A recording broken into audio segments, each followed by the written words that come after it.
এক দেশের রাজা হলেন হবুচন্দ্র, আর তার মন্ত্রী হলেন গবুচন্দ্র। রাজা যেমন হাঁদারাম, মন্ত্রী তেমনি গাধারাম। পাছে তাদের বুদ্ধি বেরিয়ে যায়, সেজন্য তারা নাকে কানে সবসময় তুলো দিয়ে রাখেন। একবার তাদের সামনে দিয়ে একটা শুয়োর যাচ্ছে। তারা কেউই শুয়োর চেনেন না। রাজা মন্ত্রীকে জিজ্ঞাসা করলেন, মন্ত্রী, এটা কি জানোয়ার? মন্ত্রী একটু ভেবে বললেন, মহারাজ, হয় খেয়ে খেয়ে কোনো ইঁদুর মোটা হয়েছে, না হয় না খেয়ে খেয়ে কোনো হাতি রোগা হয়েছে।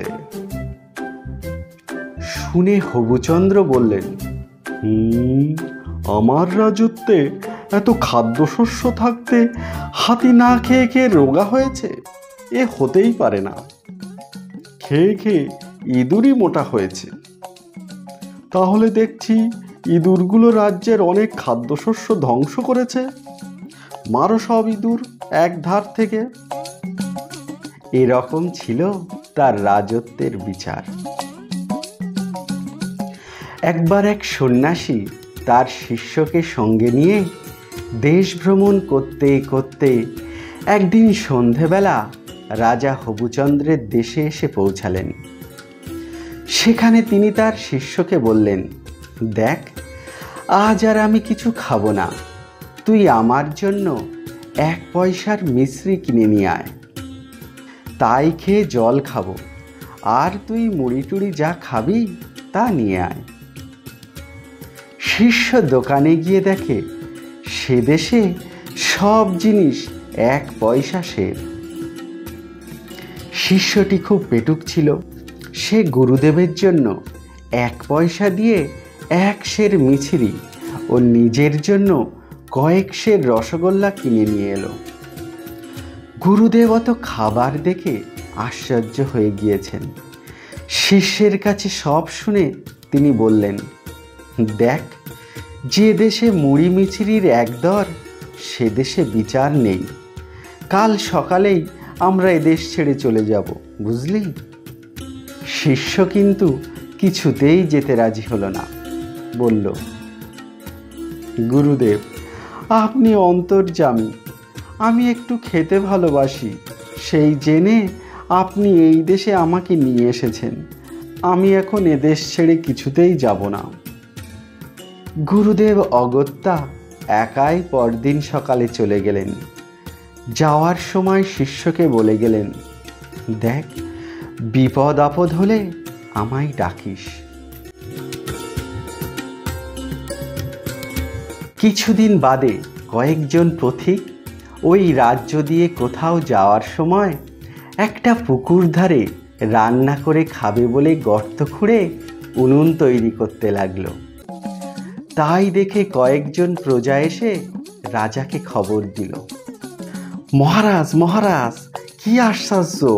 কয়েকজন বিদেশি দিন দুপুরে শীত কেটে পুকুর চুরি করছে। মহারাজ তখন তাদের গ্রেপ্তার করার হুকুম দিলেন আর বললেন, আজ ওদের আটকে রাখো, কাল ওদের শুল হবে। একজন প্রজার ঘরে তাদের আটকে রাখা হলো। সেদিন রাত্রে খুব ঝড় বৃষ্টি হওয়াতে ওই ঘরের দেওয়াল পড়ে গেল, আর ছাদ চাপা পড়ে লোকগুলি মারা গেল। রাজার আদেশে পরের দিন ওই বাড়ির মালিককে ধরে আনা হলো। রাজা তাকে বললেন, আজ তোমার শুল হবে। কেন তোমার ঘরের ছাদ চাপা পড়ে আমার কয়েদি মরল? সে লোকটি বলল, না মহারাজ, আমার কোনো দোষ নেই। যে দেয়াল গেঁথেছে তারই দোষ। রাজা তখন সেই মিস্ত্রিকে ধরে আনার আদেশ দিলেন। মিস্ত্রি এসে বলল, আজ্ঞে মহারাজ, আমার তো দোষ নেই।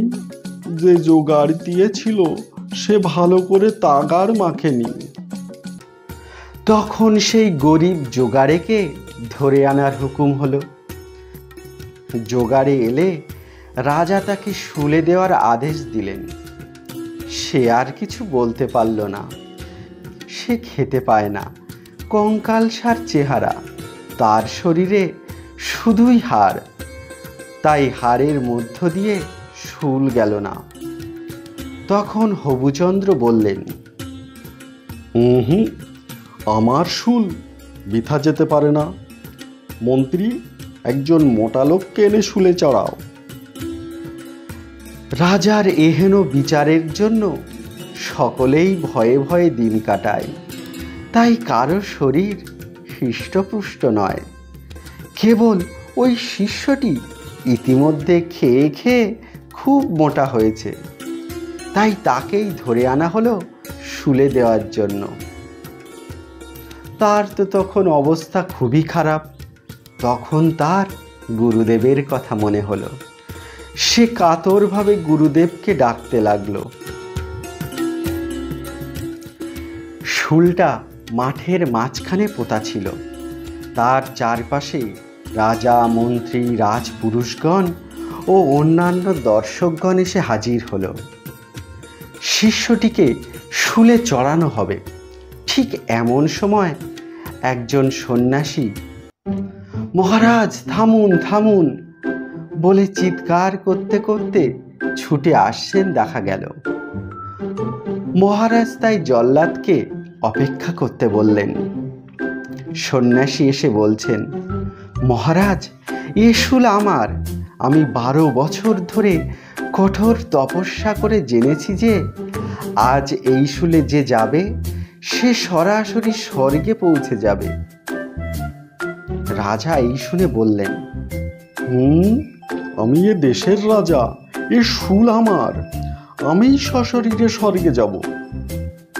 মন্ত্রী বললেন, আগে না মহারাজ, বন্দোবস্ত তো সব কিছু আমিই করেছি। এ শুল আমার, আমি শুলে যাব। রাজা ও মন্ত্রীর মধ্যে কে শুলে যাবে এই নিয়ে তুমুল বিবাদ শুরু হলো। আর সেই গোলমালের সুযোগে সন্ন্যাসী তার শিষ্যকে নিয়ে পালালেন। জয় নিতাই।